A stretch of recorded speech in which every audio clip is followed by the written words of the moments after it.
Hello everyone, FPL Raptor here and welcome back to another video on my YouTube channel. In today's video we have my final draft video of pre-season, which means the next time you'll see my team after this with the Game Week 1 team selection a couple of days before the deadline. If you do enjoy today's video, please do smash that like button, and if you're new around here, make sure to subscribe as well. But without further ado, let's jump into it.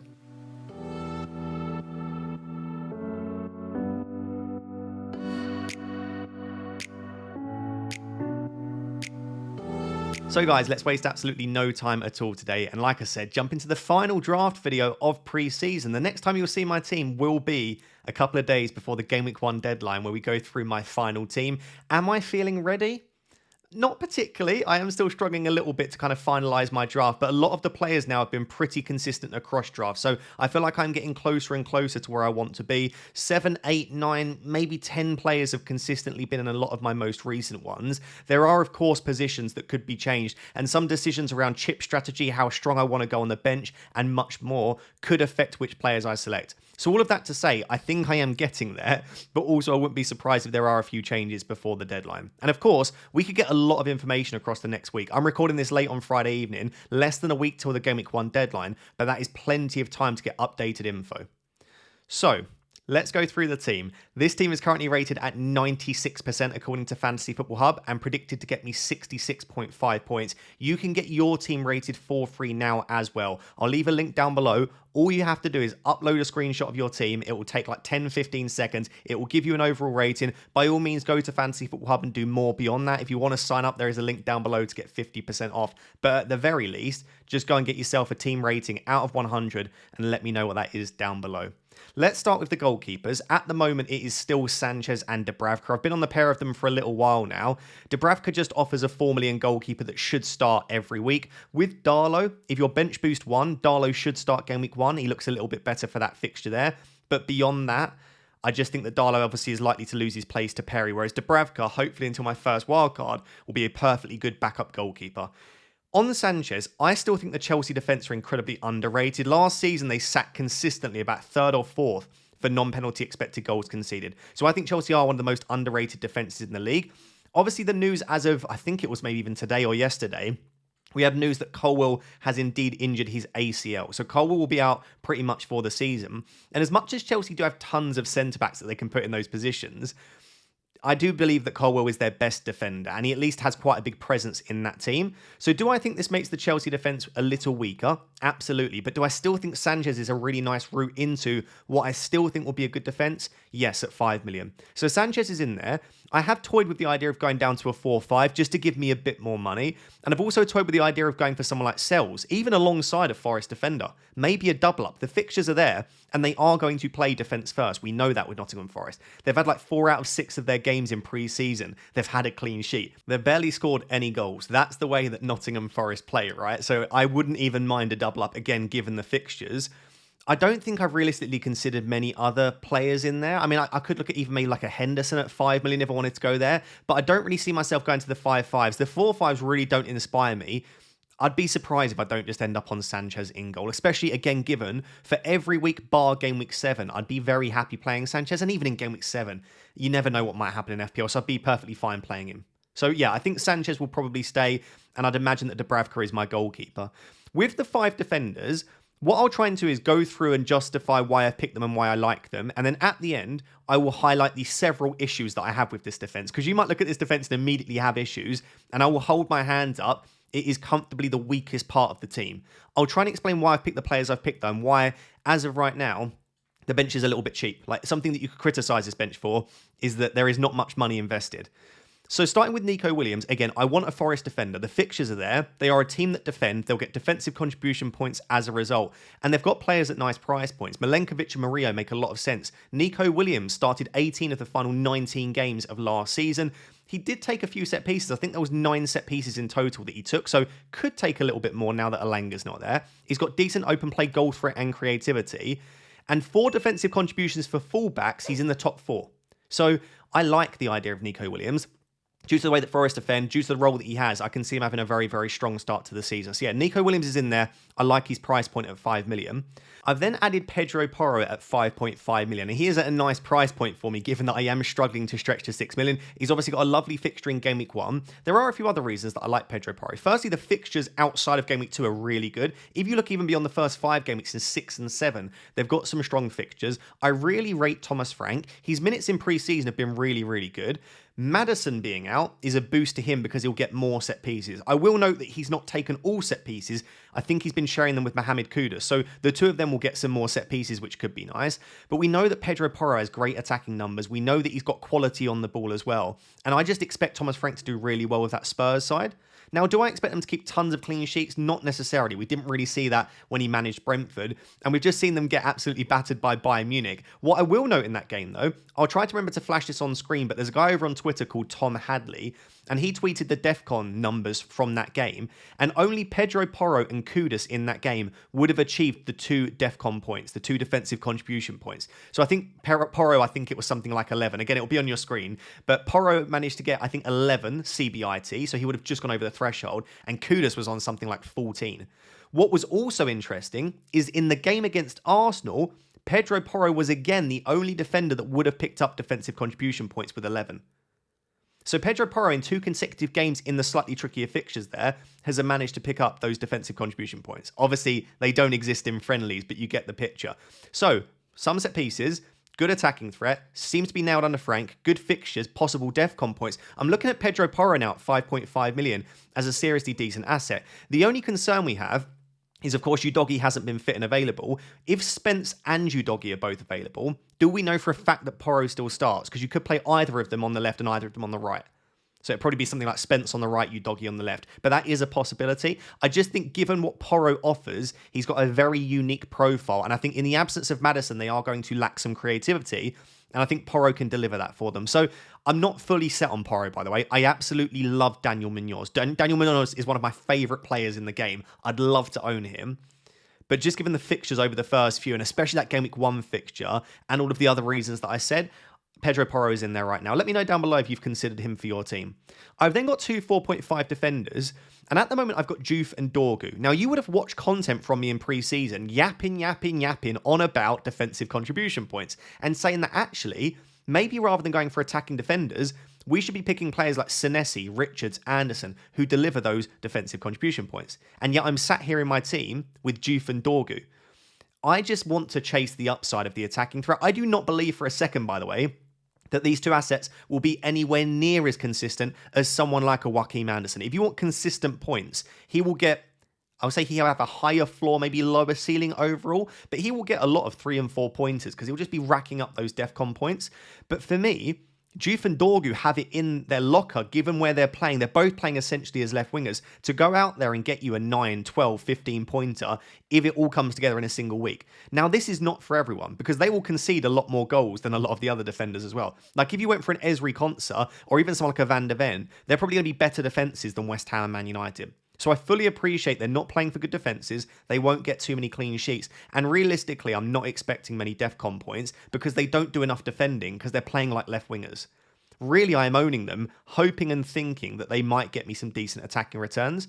The other thing that I like about Juve and Dorgu, it's not a perfect rotation. There are certainly better rotations out there. I think Palace and West Ham is a good example of one. But Juve and Dorgu do rotate fairly well. I think in pretty much every week bar 2 in the opening 10, I'm very happy to play one and not necessarily the other. So you can even look at it this week, Sunderland, right? For Juve, I like that. Dorgu's got Arsenal. The week after that, Juve's got Chelsea, not as great. I wouldn't mind playing Dorgu against Fulham. Then it's Burnley when Juve has Forest, which is a trickier game. Obviously, the week after that, not ideal, but then after that, you play Juve. So each week, you've got one that has a slightly better fixture. And again, given they're so attacking, you kind of are okay playing them regardless. I don't think either of these are perfect picks. If you would rather go for more solid defenders like Konsa or chase the DEFCON with Agbadou, Senesi, Richards, Anderson. Again, there are lots of nice picks at 4-5. I just want to have a bit of fun with FPL. And for me, it would be more fun owning 2 players that are essentially playing out of position. So let's see how it goes. But I've been pretty set on Juve and Dorgu just for the excitement factor. And I've got a Steve as in defence, the 4 million Burnley defender. I'll just I think with DEFCON points, again, he'll pick up the extra 2 points quite a lot. Now, he'll also concede a lot, which will probably cancel it out, and I'm sure they'll be picking up yellow cards left, right, and centre too. But he will have it, again, a slightly higher floor given DEFCON. So I actually think the 4 million defenders could serve some purpose. In Game Week 2, a lot of my defenders don't have great fixtures, like Porro against City, Juve against Chelsea, even Dorgu against Fulham isn't that ideal.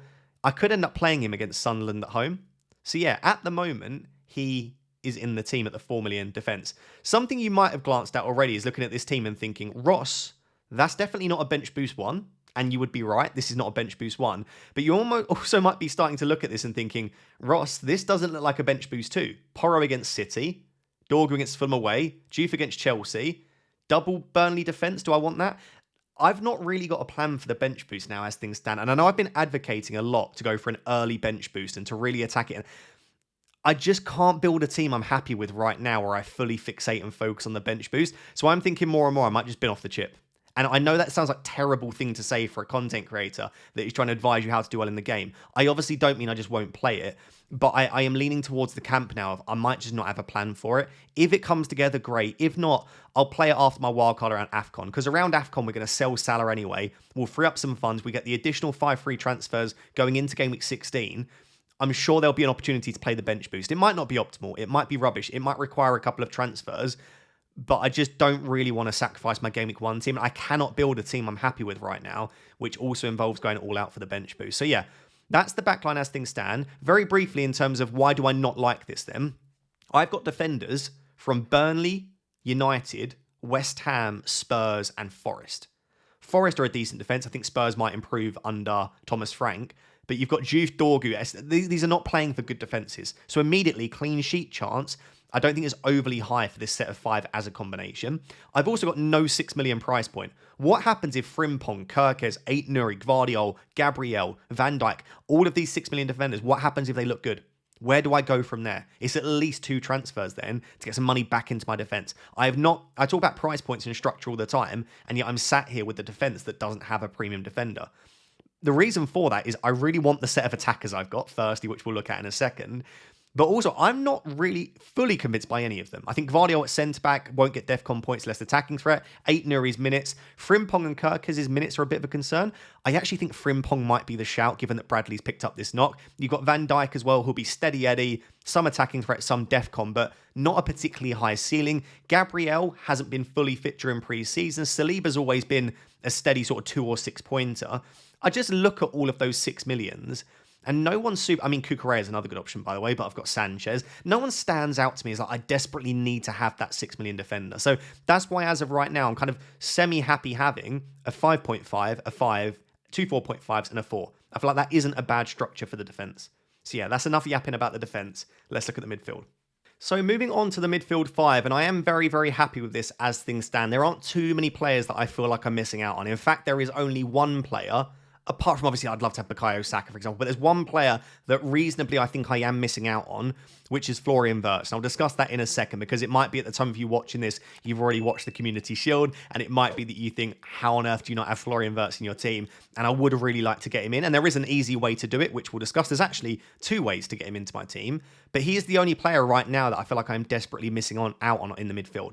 So let's start Salah and Palmer. I kind of said this every single draft, bar one, I did take out Salah. I want Salah and Palmer at the start of the season. Salah, for me, is the best Game Week 1 captain. He's the best Game Week 4 captain. And I think Cole Palmer arguably could be one of the better Game Week 2 captains. And I just think both of them are super consistent. They're on penalties. They usually put up good underlying data. Midfielders tend to outscore forwards. Extra point for a goal, extra point for a clean sheet. Need I go on, right? I really do just rate the pair of them really highly, and I can build a draft I'm very happy with having the pair of them in my team. So Salah and Palmer for me will almost definitely, not 100%, but almost definitely be in my Game Week 1 team. I always say it is easier to downgrade an expensive player than it is to get up to them. So I would rather start the season with Salah. If he's disappointing, I'll downgrade him. I would rather it go that way than start the season without him, it go horribly wrong, and then I need to try and conjure up like 6 million to get from a Florian Wirtz to a Salah because I realise I've made a mistake. It's just much easier to do it in the other way. It's also slightly more risk averse, right? I'm not taking a huge amount of risk here, but I feel like you don't need to take too much risk in Game Week 1. I've already got a few players and picks which are slightly different, I don't think I also need to go without the best player in the game over the last 5 to 10 years. So yeah, Salah for me will be in, so will Cole Palmer. The big addition now, the man on the thumbnail, I have tried to shoehorn Bruno Fernandes in, but I think at the slight detriment of a couple of things. You'll notice that this draft isn't too dissimilar to the most recent one I showed you about 6 or 7 days ago, but the defense is weaker and the bench is weaker. They're the two key things. And the reason for that is I've gone up from someone like Iliman Ndiaye at 6.5 million. I've gone up to Bruno Fernandes. And obviously to do that, you have to free up some funds, a little bit from the defence, a little bit from the third forward, a little bit from the bench. It's not easy to just try and find 2.5 million out of nowhere.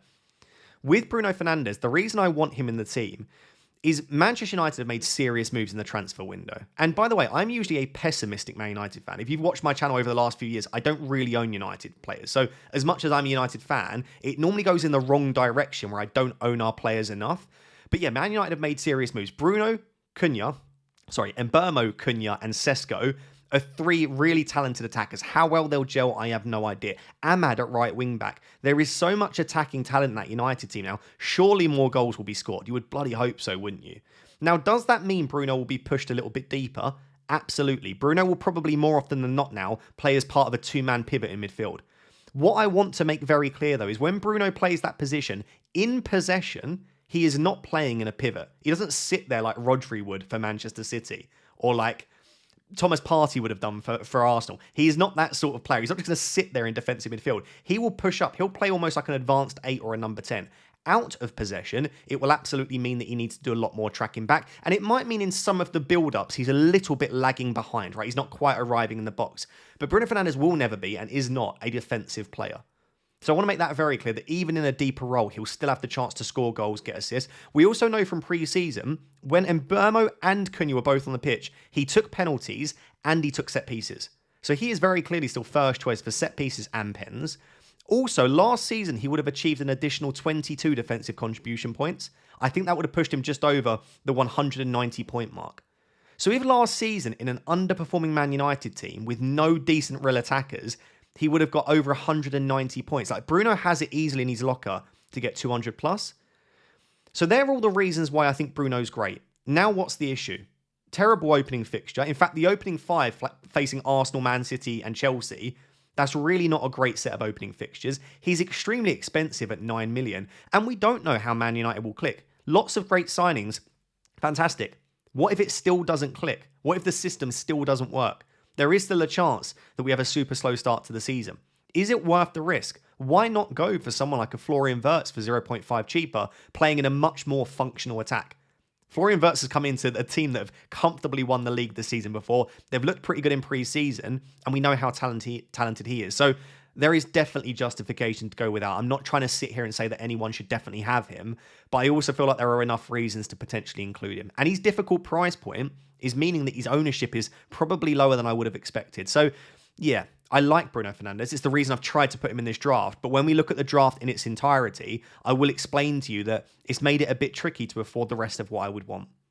What that then means, having that obviously those 3 heavy hitters, and when you see my front 2, by the way, also heavy hitters, it means that I do have to have 2 cheaper players in the midfield. So at the moment, that's Ismail Assar and Elliot Anderson. On Ismail Assar, I think the thing that was put me off him is the opening 3 fixtures aren't ideal. Chelsea, Forest, Villa. I don't really desperately want him for those 3. And also, if I looked at my 2 defensive assets that I love, I've had Sanchez in goal in every draft. Sarr plays against Sanchez in Game Week 1. I've then got Williams in my draft, and Sarr plays against Williams in Game Week 2. I've even in some drafts had Konsa, and then he was playing against Konsa. Do you know what I mean? So a lot of the players that I actually picked because I thought had the chance of clean sheets, I then had Sarr going up against them each week. So for those reasons, I just kind of overlooked Sarr. But when I look at what do I want from an asset, his minutes are super good. His underlying data is really strong. He's again playing in what I think is a very functional attack. Obviously, if Eze leaves, which is still up in the air, that will weaken them. So maybe the smarter play is to go for someone like a Matoma or Njai that has better opening fixtures and then move to Sarr in Game Week 4 if I still want him. But I also feel like I wouldn't be surprised to see Palace score 4 or 5 goals in those opening 3 games. And as a result, I think Sarr would get involved in that. I just think he's a very, very good option at 6.5. I don't think he's necessarily, like, objectively the standout, but when I compare him to the other options at that price, for me, he's my favourite right now. But again, only by a small margin. So he's in there. I've almost tried to ignore the fixtures and the clashes and just gone, I'm just going to put in the 6.5 that I think is the best. That then means that the fifth midfielder, like I said, is Elliot Anderson. When you look at my three forwards, you're going to realise in a second that this means Elliot Anderson basically has to play for me every week. But I don't mind that. Last season, I think it was 8 attacking returns in the Premier League. Across the opening 8 to 9 games, I'm happy playing him in almost every single one of them, apart from Game Week 4. And Game Week 4 is an issue in this team. None of my players have good fixtures in Game Week 4. My Game Week 4 team is an absolute state.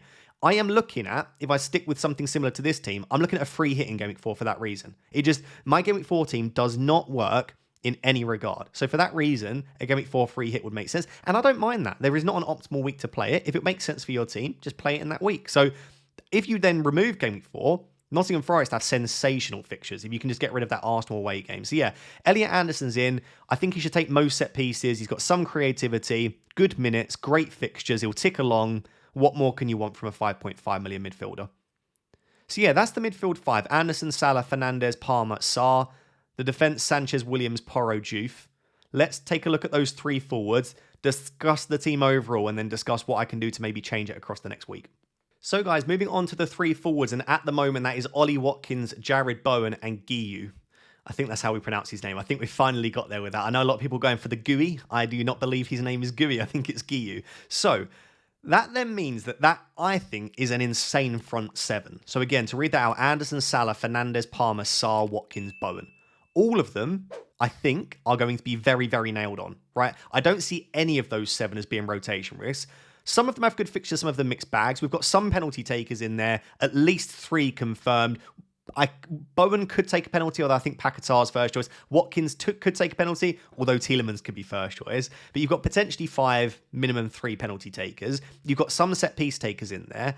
And I just think it's a really good balanced attack. I've got a lot of the major price points that I would want covered. Watkins covers me if I want to pivot to Gyökeres. Bowen covers me if I want to move to a João Pedro. João Pedro very nearly made this draft, and then he's gone and scored after I made the graphic. So it could be a João Pedro in that Bowen spot. But all of the price points that I would really want are covered, other than, once again, that sort of Cunha, Mbeumo, Florian Wirtz. I'd like another one of those midfielders in there. In particular, basically, if I could get Florian Wirtz in there in my midfield, I'd be very happy with my team.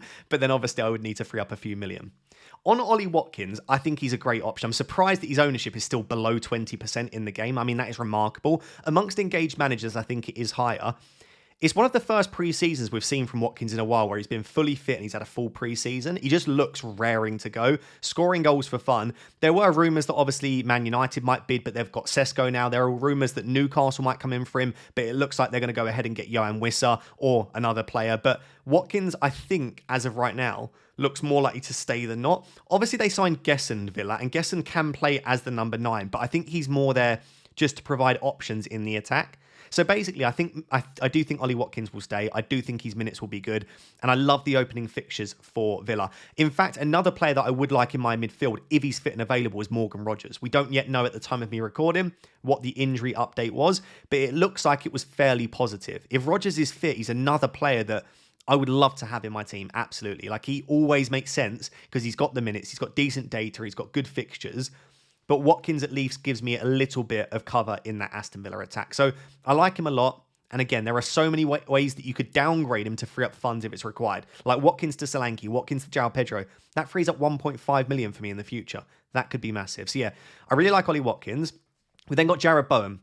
Jared Bowen I've been going back and forth on.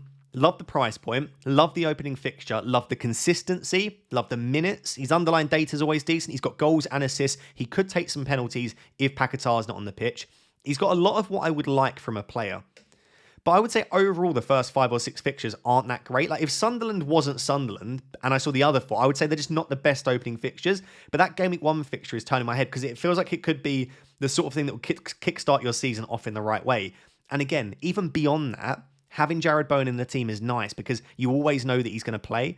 So even if you don't expect West Ham to do well, like against Chelsea in Game Week 2, I would expect Chelsea to win that quite comfortably. I'd be happy playing Sanchez, but you know if West Ham do nick a goal, it's a good chance of being Jared Bowen.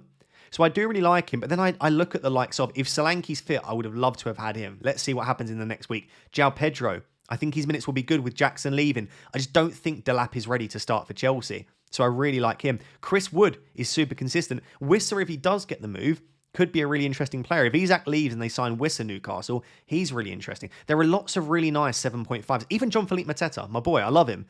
I wouldn't have him alongside Sarr probably, but he's another option. There are just really nice options at 7.5. So could I free up 0.5 million, invest that a little bit elsewhere?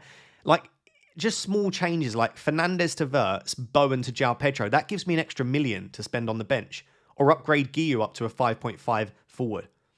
So yeah, I do like Jarrod Bowen, but I'm certainly not set on him. And I wouldn't be surprised if next week I'm just trying to spread the money so much to get other players that I shift away from Jarrod Bowen. We'll also discuss in a second how I could do something like Jarrod Bowen and Ismail Assar to Thiago and Florian Wirtz. We're going to go through combinations of how I could change it in the next section. But I could switch to Florian Wirtz away from Bowen, and then that does look really nice. It just leaves the forward line a little bit weak in terms of, again, the prices that I've covered. The only other player then to discuss is Guiu. I don't think he starts Game Week 1, and I wouldn't be surprised if he's not starting Game Week 2 or 3. It does appear like there is a clause in his contract where Sunderland have to pay a massive fee if he doesn't get a certain amount of appearances. I don't think the exact number has been leaked, but apparently it was appearances, not starts. But if Guiu has to get, I don't know, 20, 25 appearances, he's going to have to start getting those pretty soon. I just don't know that he's going to go straight into that starting 11. So again, when we look at the bench boost, this team for bench boost 2 doesn't look awful, but I probably won't risk it given his minutes and given some of the other fixtures as well. But I just like his price point, right? He just facilitates so much. Even if he only starts 3 of every 4 or even half the games, he just provides at least a playing 4.5 forward. You've also got Krupi Jr., by the way, who might get decent minutes, especially as it looks like Dango Ouattara might be joining Brentford. There's a lot of moving parts at the moment in the transfer window. But all of that to say, no, I don't love having a 4.5 forward, but being able to facilitate the other front 7 and still have a decent defence, I'm pretty happy with it. I'd love to know down below, what do you make of this draft? Do you think it's nice? Do you think the balance is off? Do you hate the cheap defence? Do you think I need more money on the bench? Do you think I should pivot Bruno Fernandes to another expensive forward? Do you like the 3-4-3 or the 3-5-2? I'd love as much feedback as you can give me. I think I am getting closer to where I want to be. But in the final section now, what we're going to do is take a look at what changes I could make across the next week, some of the things that I'm thinking about, and I can also show you my bench across the first few weeks to try and decipher if it is going to be possible to play the bench boost. So guys, as I said at the start of the video, if you do want to get your team rated for free, please do check out Fantasy Football Hub using the link down below. It massively supports me, even if you just click on the link. I really would appreciate it. But it's worth getting your team rated for free. Just give you a rating out of 100. Let me know what that is down below. Lots of people are like, we shouldn't trust AI and algorithms. That's fine. It's just one tool to go out there, have a bit of fun and get your team rated. It's not ever that deep. If you don't want to use it, don't use it. If you do, let me know what your rating is out of 100. And also, they obviously have some other fantastic stuff on their site. So if you want to access more of that, use the other link down below to get 50% off. I'd appreciate it. So what's the best way to do this? Let me just show you my bench maybe for game weeks 2 and 3, just to show you that it's not really brilliant right now. So like the players that I've got, like Porro against City, you got Juve against Chelsea, Anderson against Palace, and then Dubravka against Sunderland. You could argue even that Dubravka could be in the starting 11 and it would be Sanchez on the bench. The way that I've built this team, and that's assuming, by the way, that Guiu can start, because if Guiu can't start, then he would be on the bench, and it's just looking a bit weak, I think. So overall, the draft that I've built right now just doesn't look right for a bench boost 2, and it doesn't look any better in bench boost 3, right? You've got double Burnley against United away, especially if I have Fernandes and Dorgu. There's massive clashes there. I've just not lined this team up for a bench boost, so the plan would be to wait on that end. So let's then go back. So what I'm thinking about at the moment is what could I do with this team, keeping the sort of foundation, because I like a lot of the picks. I don't want to rip this draft up, but I'm always thinking in the back of my mind, are there any better combinations that I can go with? So one of the ones that I discussed with you was doing Bowen to Thiago, who again, I think should get very good minutes, especially if Wissa leaves. But I don't know that I'm fully, like, they looking to sign Dango Ouattara. Dango Ouattara for me is more of a winger than a number 9, but he could play as the number 9 for them. So there is always a little bit of doubt, but I think Thiago's minutes should be good. And then that obviously frees up the money to go Sarr to Florian Wirtz. Is that a better combination? I'd love to know down below in the comments if someone is still watching at this stage. Florian Wirtz and Thiago, or Ismail Assar and Bowen? That's the first thing that I want to think about. The next thing then, if I go back to Sarr and Bowen, is I can do that a lot easier by selling Watkins. So maybe I actually say, no, Bowen's at that nice price point. I like that. I could go for something like, again, Thiago in that Watkins spot, and then Sarr up to Florian Wirtz, and then I still have $1 million, right? I could even try and squeeze Saka into that spot, but let's say Verts for now. Then I can use that million to upgrade Porro to a 6 million, and then I can even upgrade one of my 4.5s to a 5. Or just keep that money in the bench. Or even Anderson up to Sar now. So I don't even have to sell Sar, actually. I can sell Anderson. That's something, right? That, again, looks even better, arguably. So I guess what I'm saying is both of these are just routes to, do I want to get Florian Wirtz in? The other option, of course, is I just do it for Fernandes. So rather than trying to get Wirtz in at the expense of Watkins or Bowen, I do it at the expense of Bruno. That might make more sense, again, given United's tough start to the season in terms of fixtures. Is there anything else I've been thinking about with this team? I mean, originally, I had a third forward, so I could even return back to that. Like, I really rate, even Evanilson and Strand Larsen are so underrated. Like, if you want two players that I think are really underrated, Evanilson and Strand Larsen. So if I want Evanilson in there, I could do something like that, but then I have to go back to a 6.5 here.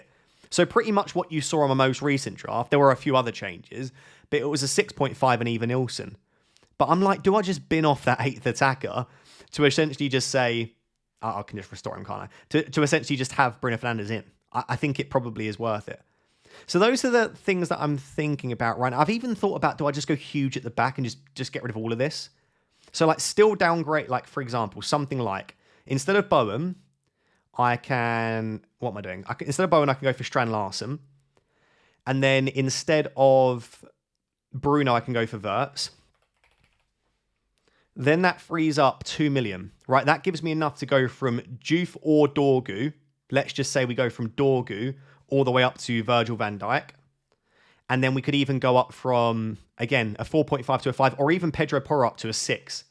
Like, just by a couple of downgrades, we could get, like, Gvardiol and Van Dijk in there. Still looks like a really good attack. I've still got Salah, Palmer, Wirtz, Sarr, Strand Larsen, Watkins. But just free up a little bit of money to invest in those better defenders. But I just keep coming back to the fact that I like my team. I don't mind that it's a bit weaker in the defence because I like the defensive picks I've gone for. And I also like those 7 attackers. I'll be very interested. Some people might hate this draft. Whenever I think I've built a draft that I'm happy with, a lot of people don't like it. And again, the Game Week 1 fixtures aren't ideal. Fernandes, Sarr, and Watkins don't have great opening fixtures. My bench looks pretty weak. So I can get it if you don't. But I'd be very interested to hear your opinion down below. So yeah, feel free to give my team a rating out of 100 or out of 10. And like I said, make sure to get your own team rating for free using the link down below. So guys, there you have it. That is my latest, and as I said, my final draft video of pre-season. The next time you see my team will be a couple of days before the Game Week 1 deadline, when it might have changed completely, or it might be relatively similar. It will depend on what happens across the next 5 or so days. Thank you so much for all of the support during pre-season. Still so many uploads to come, and one of my favorite videos of pre-season will be coming on Sunday morning. So keep an eye out for that. Thank you so much. Until next time, bye-bye.